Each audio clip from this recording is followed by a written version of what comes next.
नमस्कार दोस्तों, बहुत बहुत स्वागत है आपका अपने YouTube चैनल ज्योतिष पावर में। आज हम आप लोगों के साथ चर्चा करेंगे विषयोग की।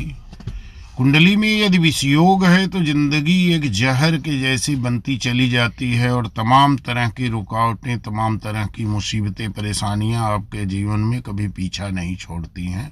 लेकिन इसको सरल उपाय के माध्यम से रोका जा सकता है और आप एक अच्छी लाइफ जी सकते हैं। विष दोष का प्रभाव कुछ उपायों के माध्यम से आप खत्म कर सकते हैं।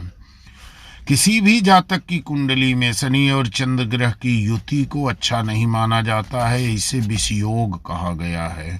और जिस भी जातक की कुंडली में यह योग होता है वह जिंदगी भर कई प्रकार के विष के समान कठिनाइयों का सामना करता है। पूर्ण विषयोग माता को भी पीड़ित करता है।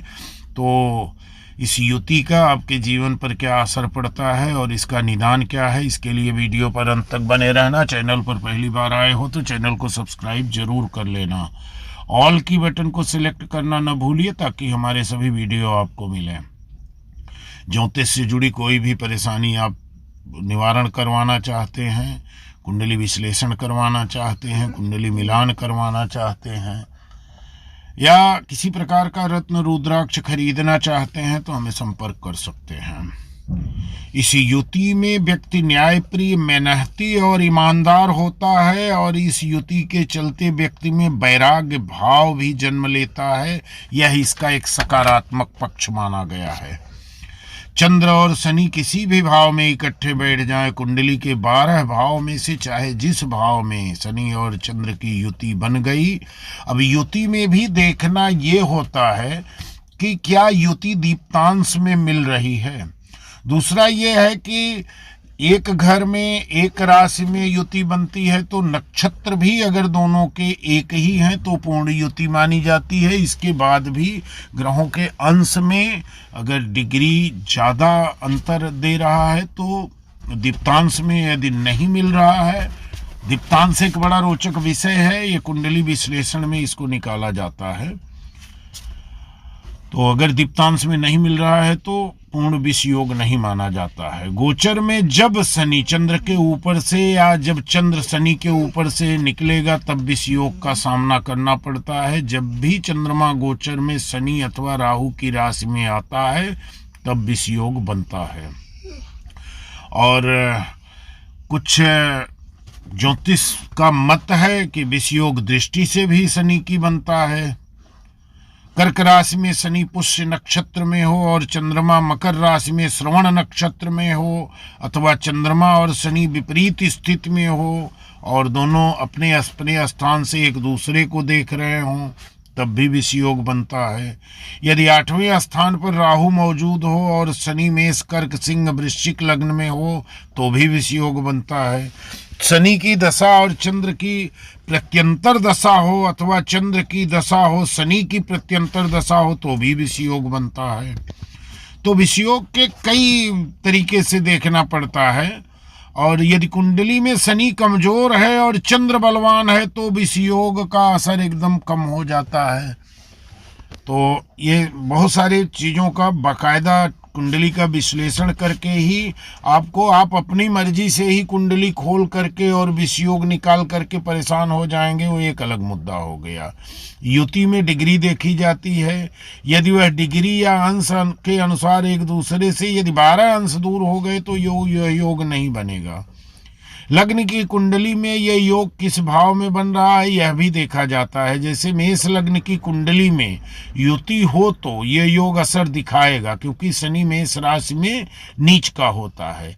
लेकिन यदि यही युति 10वें भाव में हो तो ये असरदार नहीं होगा क्योंकि शनि अपनी ही राशि में होगा और चंद्र अपने चतुर्थ भाव को देख रहा होगा। चाहे कोई भी लग्न हो, यदि 6, 8 और 12 भाव में ये योग बना तो प्रबल लागू होगा। इसमें जातक के मन में हमेशा असंतोष, दुख, विषाद, निराशा और जिंदगी में कुछ कमी रहने की हमेशा टसक बनी रहती है। कभी कभी आत्महत्या करने जैसे विचार भी आते हैं और मतलब हर समय मन मस्तिष्क में नकारात्मक सोच बनी रहेगी।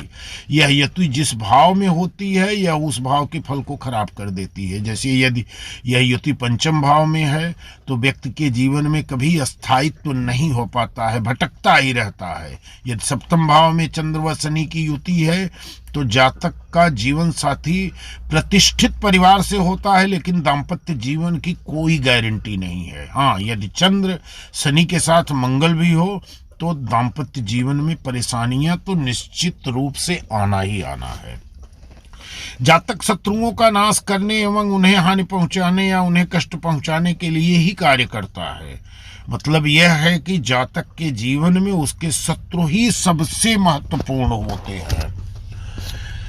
शनि चंद्र की युति वाला जातक कभी भी अपने अनुसार काम नहीं कर पाता, उसे हमेशा दूसरों का ही सहारा लेना पड़ता है। ऐसे जातक के स्वभाव में अस्थिरता होती है, छोटी छोटी असफलताओं से भी वो निराश हो जाते हैं। तो उपाय ही करना इसका सबसे बड़ा फलदायी है। यदि आप इसका उपाय कर रहे हैं तो आप इसमें सफलता पा सकते हैं। जैसे उपाय में एक तो पूर्णिमा का व्रत आपको जरूर करना चाहिए। नियम विधि विधान से पूर्णिमा का व्रत करिए। चंद्र जितना बली होगा उतना ही ये प्रभाव कम होगा। और शनि को प्रसन्न करना है, शनि को बली नहीं करना है। ऐसे जातक को कभी नीलम नहीं धारण करना चाहिए, गोमेद नहीं धारण करना चाहिए। तो आप हनुमान चालीसा का नियमित पाठ करें और केसर का तिलक लगाएं। नियमित आपको हनुमान चालीसा का पाठ करना है और केसर का तिलक लगाना है। चंद्र को आप जितना बल दे सकते हैं उतना बेहतर है। गरीबों को आप खाना शनिवार के दिन मंदिर में जाकर के खिलाइए, लेकिन उनको दक्षिणा के रूप में आपको पैसा नहीं देना है, आप उनको खाने की चीज़ सिर्फ देंगे। ऐसे बहुत सारे उपाय हैं। और यदि आपकी कुंडली में ऐसा दोष दिख रहा हो और आपके मन मस्तिष्क में ये विचार हो कि मेरी कुंडली में भी दोष है और आप परेशान हो, आप एक बार संपर्क करिए और उसका निदान किया जाएगा। दोस्तों, इसी के साथ वीडियो समाप्त कर रहा हूँ। वीडियो को एक लाइक, एक कमेंट करना। चैनल पर पहली बार आए हो तो चैनल को सब्सक्राइब कर लेना। धन्यवाद।